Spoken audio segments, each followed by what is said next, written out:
Hello जी, फिर से स्वागत है आप सभी का मेरे यूट्यूब चैनल में। और आज हम पहुंच गए हैं मुंबई।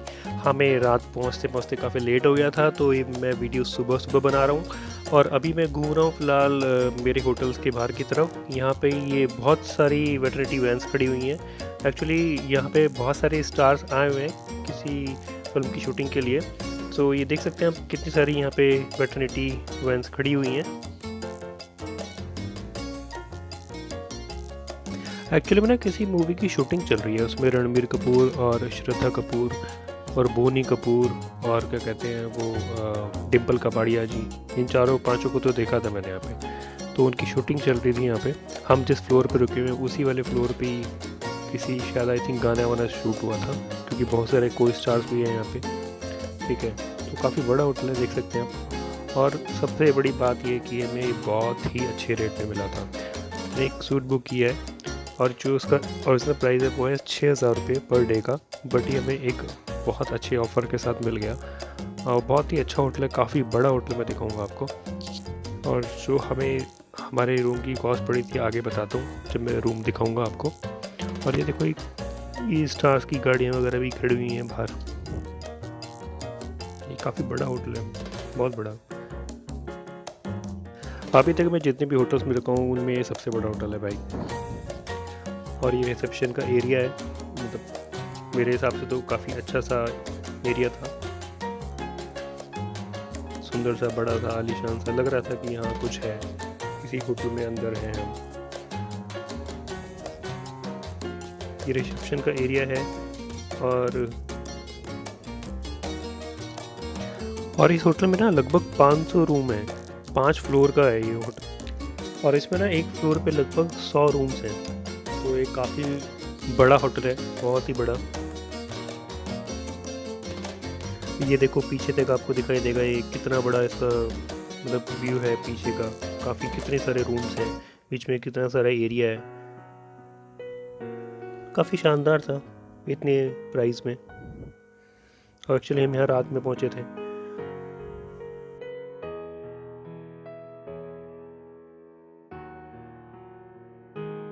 और ये लॉबी है, तो ये है हमारा रूम। ये मैडम थी, ये हमारी गुड्डो। और ये रूम की शुरुआत होती है, काफ़ी बड़ा स्पेशियस रूम है। डबल बेड भी बहुत अच्छा सा था, आलीशान सा। और रिक्लाइन चेयर भी है इसमें, बहुत ही सुंदर सा। और एसी तो कह रहे हो गई, ऑब्वियस सी बात है। ये एक टेबल भी थी वर्क करने के लिए, टीवी भी लगा हुआ है। काफ़ी स्पेशियस है, मतलब ना देख सकते हैं बहुत ही स्पेशियस रूम है। दोनों साइड में काफ़ी स्पेस है। और वॉशरूम भी काफ़ी सुंदर सा था इसका। अलमीरा भी है, उसके अंदर लॉकर भी रखा हुआ है, एक इलेक्ट्रॉनिक लॉकर जो होता है की वाला। और ये देखिए, ये है इसका वॉशरूम, काफ़ी बड़ा सा है, ठीक ठाक। इतने बड़े बड़े वॉशरूम तो कम ही देखने को मिलते हैं एक्चुअली। और यहाँ पे बाथ टब भी दिया हुआ था। और इस रूम की कॉस्ट थी 6,000 रुपये, लेकिन हमें ऑफ़र के अकॉर्डिंगली ये हमें मिला था सिर्फ 1,200 रुपये में, 1,200 रुपीज़ पर डे के हिसाब से। और उस कॉस्ट में ये बहुत ही अच्छा रूम था भाई। और अभी मैं दिखाता हूँ बाहर का व्यू। ये देखिए सामने, ये सामने लेफ्ट साइड में दिखाई देगी ये है फिल्म सिटी। और ये बाहर का कुछ ऐसा सा व्यू था, क्योंकि पहाड़ी के ऊपर बना हुआ है।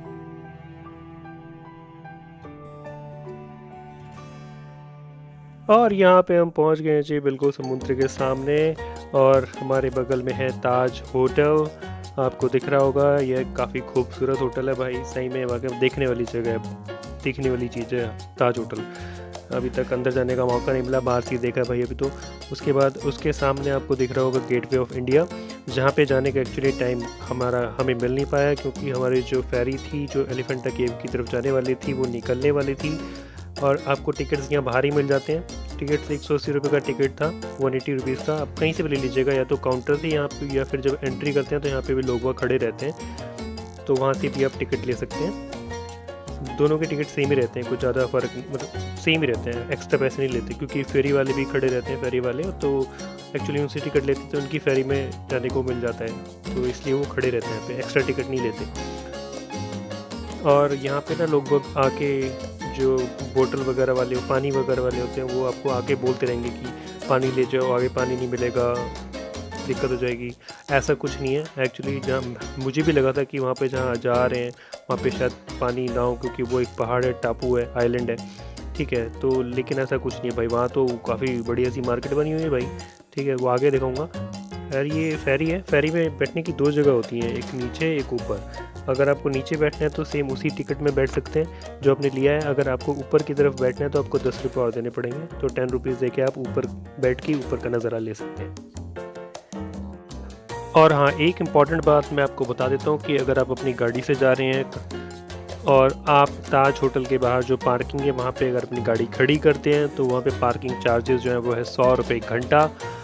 और अगर आप इकट्ठा 4 घंटे का पैसा दे देते हैं तो वो 4 घंटे ही मतलब मैक्सिमम अमाउंट है। तो आवर्स के हिसाब से मत खड़ी करिएगा, 4 घंटे के पैसे मतलब पार्किंग ही लीजिएगा क्योंकि ऑब्वियसली बात है 4-5 घंटे जाने और आने में आराम से लग जाते हैं, ठीक है। हमें एक्चुअली लगभग 6 घंटे लग गए थे। और ये सामने से फेरी आ रही है, इस फेरी के आने के बाद हमारी फेरी निकलेगी और जैसे कि बिल्कुल फुल हो चुकी है। और धीरे धीरे जैसे कि आपको दिख रहा होगा नीचे और ऊपर दोनों से लोग बैठे हुए हैं, तो नीचे वाला सेम प्राइस का है और ऊपर जो बैठे हैं उन्होंने 10 रुपये एक्स्ट्रा दिए होंगे। और ये फेरी का जो रास्ता है वो लगभग 1 से सवा घंटे का सफ़र है, लगभग सवा घंटे समुद्र के अंदर रहेंगे और सवा घंटे में हम पहुँचेंगे अपने डेस्टिनेशन पे। और अब हमारी फेरी अपने डेस्टिनेशन पे जाने के लिए निकल चुकी है। उसके बाद मैं आगे सबसे आगे जाके बैठ गया था अच्छे व्यूज़ के लिए, बिल्कुल सामने वाली जगह पे। ये देखिए कितनी सारी यहाँ पे छोटी छोटी बोट्स हैं जो एलिफेंटा केव्स की तरफ आ रही हैं और जा रही हैं, मतलब बहुत सारी शिप्स यहाँ पे छोटी छोटी। और यहाँ पे बहुत बड़े बड़े कार्गोज भी थे। और यहाँ पे ना बीच बीच में मैं दिखाऊंगा आपको, वो वाले शिप्स खड़े हैं तो कभी कहीं चलती नहीं है, वो खड़े रहते हैं। वो खड़े इसलिए रहते हैं क्योंकि वो तेल निकालते हैं। जैसे ये सामने से गया, ये एक्चुअली समुद्र में खड़े रहते हैं तेल निकालने के लिए। और यहाँ पे अलग अलग कंपनीज़ के शिप खड़े हुए थे, जैसे इंडियन ऑयल हो गया और बहुत अलग अलग कंपनीज़ के थे। और लगभग 1 घंटे बाद हम पहुँचे उस आइलैंड पे जहाँ पे जाने के लिए हम निकले थे। और जब शिप आपको छोड़ता है और जो एंट्री है वहाँ तक की केव्स तक की, तो वहाँ के लिए जो टॉय ट्रेन थी ना, ये ट्रेन खड़ी रहती है वहाँ पे। 10 रुपये का इसका किराया होता है, वो 10 रुपये में लेके भी जाती है और लेके भी आती है। जो स्टॉप होता है वो लगभग आधा किलोमीटर में पैदल चलना होता है, लगभग आप 500 मीटर से भी थोड़ा ज़्यादा का ही वॉक है। सो ये एक अच्छा ऑप्शन है, आप ट्रेन में बैठ के जा सकते हैं। और यहाँ पे टिकट कई सारी जगह पे हमें लेना पड़ा, हमें बाहर तो एक लिया ही था। उसके बाद यहाँ पे टिकट प्राइस था 5 रुपये, देख के थोड़ा अच्छा लगा, वाह ओनली 5 रुपीज़। बट ये हमने टिकट तो ले लिया, लेकिन उसके बाद भी हमें 1-2 जगह टिकट और लेना पड़ा।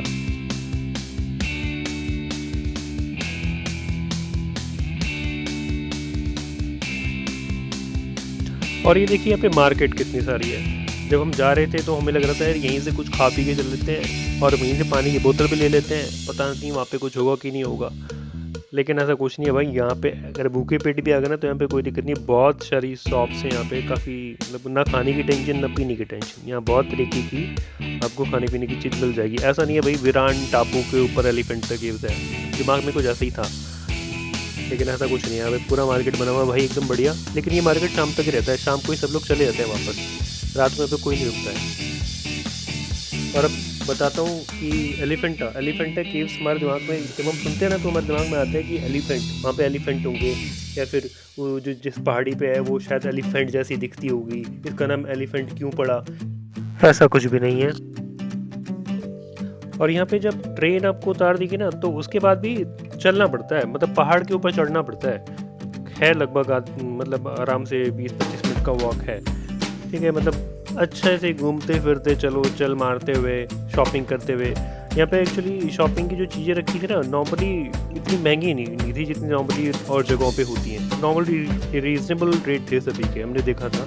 मतलब एकदम आप यहाँ से शॉपिंग कर सकते हो क्योंकि यहाँ पे रेट बहुत ज़्यादा नहीं थे। हर चीज़ के रेट बिल्कुल रीज़नेबल थे, जो आपको ऐसा नहीं है कि भाई हम टापू वो लेके आए, इतनी दूर से लेके आए, ऐसे कैसे, मतलब बहुत नॉर्मल से रेट थे।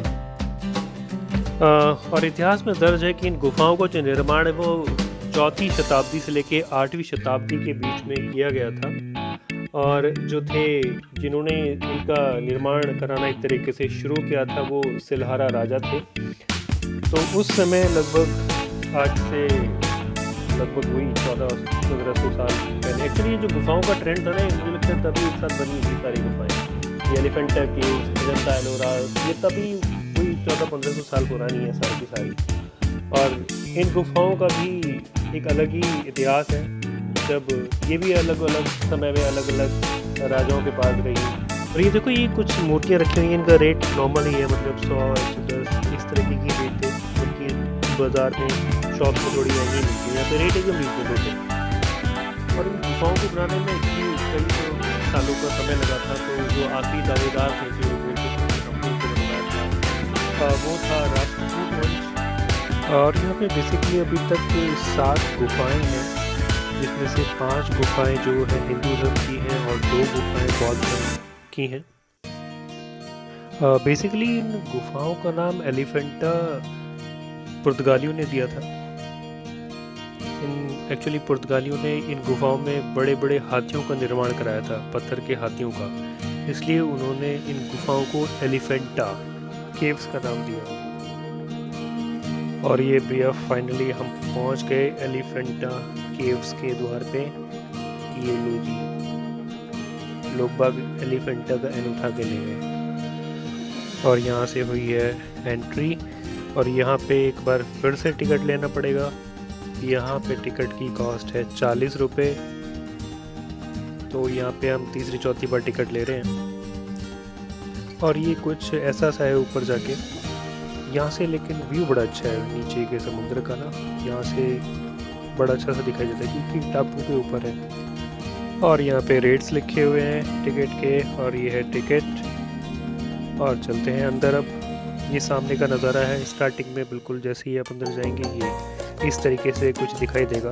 वो जो राइट साइड में दिखाई दे रही है वो ही एक केव है जो देखने लायक है बस यहाँ पे, और काफ़ी सारी इन्होंने बंद करी हुई है। बस ये जो एक ये मेन है यहाँ पे, हालांकि इतना बड़ा नहीं है, इतना बड़ा आपने मेरी लास्ट वीडियो में देखा होगा एलोरा केव्स वाली में। एलोरा केव्स तो बहुत ही बड़ी हैं। और इन केव्स में भी भगवान शिव की प्रतिमाएं हैं। भगवान शिव के अलग अलग रूपों को दिखाया गया है। और ये केव्स की ना पहाड़ों को काट के बनाई गई है। ऊपर से इनकी शुरुआत हुई थी, ऊपर से पहाड़ों को काट काट के बनाई गई, अलग से कोई मूर्ति ला के नहीं रखी गई है यहाँ पे। तो पूरा एक ही पहाड़ है ये। और ये कुछ इस तरीके की मूर्तियाँ आपको देखने को मिलेंगी। काफ़ी खंडित हो चुकी हैं अभी मूर्तियाँ, बहुत ही कम ऐसी मूर्तियाँ जो बहुत ठीक ठाक हैं, अदरवाइज तो सभी लगभग टूट चुकी हैं। और 1987 में इसे यूनेस्को द्वारा विश्व धरोहर में शामिल कर लिया गया। अब ये यूनेस्को साइट है। हालांकि इसके बारे में इतिहासकार में बड़ा मतभेद है, किसी को बिल्कुल एग्जैक्टली पता नहीं है कि ये बनाई किसने थी। कोई कहता है राष्ट्रकूटों ने, कोई कहता है चालुक्यों ने, कोई कुछ। अभी तक इसकी जो इतिहास है वो पूरी तरीके से सॉल्व नहीं हुआ। और एलिफेंटा केव्स में भगवान शिव के ना विभिन्न अलग अलग तरीके के रूप हैं, उनके अलग अलग तरीके की मूर्तियाँ बनी हुई हैं, जिसके कारण इनको टेम्पल केव्स भी कहते हैं। यहाँ पे शिव पार्वती के विवाह की भी एक चित्रित किया गया है, और रावण के द्वारा जो कैलाश पर्वत को ले जाने का भी चित्रण किया गया है। शिव की नटराज प्रतिमा भी है। कई जो शिव जी के कई सारे अलग अलग यहाँ पे मूर्तियाँ बनी हुई हैं। और ये भगवान शिव का मंदिर है। यहाँ पे शिवलिंग है, बहुत सारे शिवलिंग थे यहाँ पे भी।